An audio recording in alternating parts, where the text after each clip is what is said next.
Good afternoon friends. देखिए, आप सब लोगों के लिए एक बहुत बड़ी खुशखबरी है क्योंकि डीसीआई ने हमारी जो कंप्लेंट्स हैं उनको एड्रेस किया है। आप देख रहे थे कि जैसे एमपी और बिहार का फॉर्म निकला हुआ है और काफ़ी बच्चे परेशान हो रहे थे क्योंकि कंटिन्यूसली उन्हें रजिस्ट्रेशन यहाँ से वहाँ चेंज कराना पड़ रहा था, जिसमें काफ़ी दिक्कतें आ रही है क्योंकि कहीं डोमिसाइल मांग रहे हैं, कहीं कुछ मांग रहे हैं। हर चीज़ हो रही है, इतना ट्रैवलिंग करना पड़ रहा है, इतना खर्चा पड़ रहा है। बच्चे काफ़ी परेशान थे और अब ऐसा हो जाता है कि या तो आप एमपी का एग्ज़ाम दे पाएंगे या बिहार का दे पाएंगे, और अगर दूसरे स्टेट के हैं तो आप दे नहीं पाएंगे। तो इस चीज़ की वजह से काफ़ी बच्चों ने इस पर कंप्लेन की थी। अब वो कंप्लेन को डीसीआई ने एड्रेस किया है।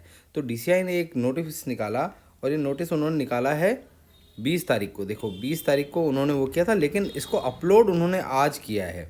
आज ही समझिए शाम में ये अपलोड हुआ है। और उसमें देखिए वो साफ साफ कह रहा है, all health secretaries of state और all director of medical education, उनके लिए इसने किया है। Regarding imposing mandatory registration in state dental council while applying for vacancy prior to exam. देखिए, स्पेशली उसने मेंशन किया है कि प्रायर आप जो मांग रहे हो ये गलत है।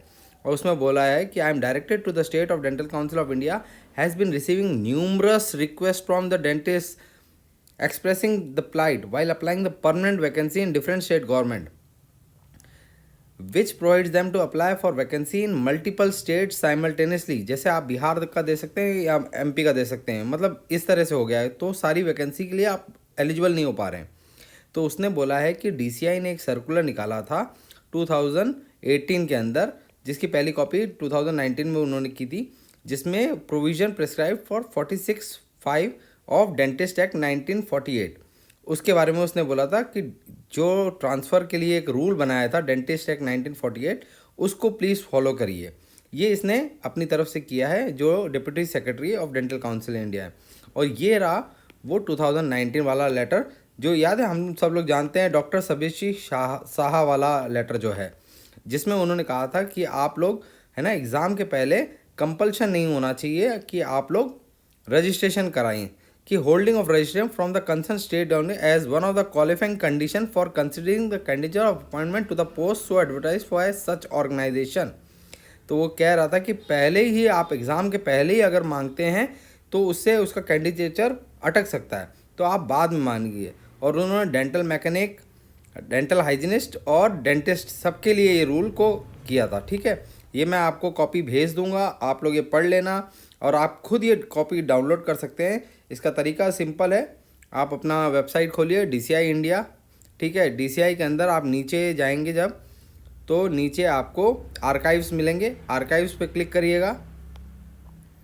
तो ये देखिए 28 तारीख का पहला सर्कुलर, ठीक है, regarding imposing mandatory registration state, आज का ही सर्कुलर निकला है।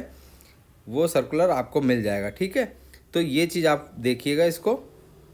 दूसरी चीज़ देखिए, एक और मैं आपको बता दूं, ये देखिए 46A जो है रूल मेंशन कर रहा है यहाँ पर, देखिए। ठीक है, इसको भी आप लोग पढ़ लीजिएगा। ठीक है, इसमें ये कह रहा है कि रजिस्ट्रेशन में, और उसमें भी आप पूरी फ़ीस नहीं ले सकते हैं, आप सिर्फ रिन्यूअल फ़ीस के जितना होना चाहिए, उससे ज़्यादा कॉस्ट नहीं होना चाहिए। तो बहुत सारे कंडीशंस हैं, बहुत सारे क्लॉज हैं, तो आप लोग इसको मतलब कंसिडर कर सकते हैं। आप सारी एग्ज़ाम्स के लिए इन जो रेस्पेक्टिव काउंसिल्स हैं इनसे आप बात करिए और ये लेटर शो करिए और उन्हें रिक्वेस्ट करिए कि आपको अलाउ किया जाए। होपफुली अलाउ कर देंगे। लेकिन मान लीजिए अगर बाय चांस नहीं भी अलाउ करते हैं, तो मैं मानता हूँ कि मैं अगर आपकी जगह होता तो मैं तो ये एग्ज़ाम बिहार का भर देता। 500-600 का फॉर्म है, मैं भर देता फॉर्म।